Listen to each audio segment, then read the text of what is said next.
Monday morning காலையிலேயே கோயிலுக்கு போகலாம் அப்படின்னு சொல்லிட்டு பிளான் பண்ணியிருந்தோம். முன்னாடியே பிளான் பண்ணி வச்சது தான், ஃப்ரெண்ட்ஸோடு சேர்ந்து போகலாம் அப்படின்னு சொல்லிட்டு.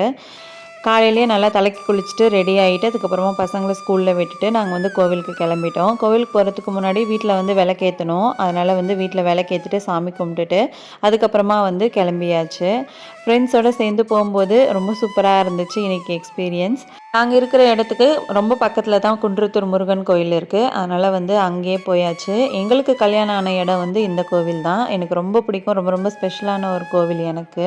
இந்த கோயிலில் மேலே ஏறுறதுக்கு பார்த்திங்கன்னா மொத்தம் 84 படிக்கட்டுகள் இருக்குது. படிக்கட்டில் ஏற முடியாதவங்க வண்டியிலேயே மேலே ஏறிடலாம். அந்த சைடு ரோடும் இருக்குது. படிக்கட்டு வழியாக வரும்போது பார்த்திங்கன்னா ரைட் சைடில் வலஞ்சுழி விநாயகர் இருக்கார். அவரை கும்பிட்டுட்டு அப்படியே வந்து ஃபஸ்ட்டு நெய் விளக்கு வாங்கி அதை வந்து 2 தீபம் ஏற்றிட்டு அதுக்கப்புறமா பார்த்திங்கன்னா சாமியை பார்க்குறதுக்கு நேராக உள்ளே வந்தாச்சு.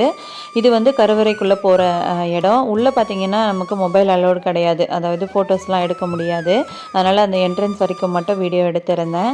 இன்றைக்கி வந்து கூட்டம் கம்மியாக தான் இருந்தாங்க கோவிலில். சாமி கும்பிட்டு முடிச்சதுக்கப்புறமா ஒரு இடத்துல வந்து உட்காந்துட்டு அப்புறம் பிரசாதம்லாம் வாங்கி சாப்பிட்டாச்சு. இங்கே வந்து புளியோதரை, அப்புறம் தயிர் சாதம் இதெல்லாமே ரொம்ப சூப்பராக இருக்கும். அதுக்கப்புறம் சக்கரை பொங்கலும் ரொம்ப டேஸ்டியாக இருந்தது.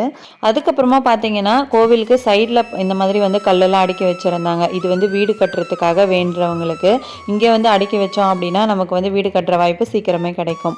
கோவிலுக்கு பின்னாடி பக்கம் வியூ ரொம்ப சூப்பராக இருக்கும். அதேமாதிரி கொஞ்ச நேரம் ரசிச்சுட்டு வீட்டுக்கு கிளம்பியாச்சு.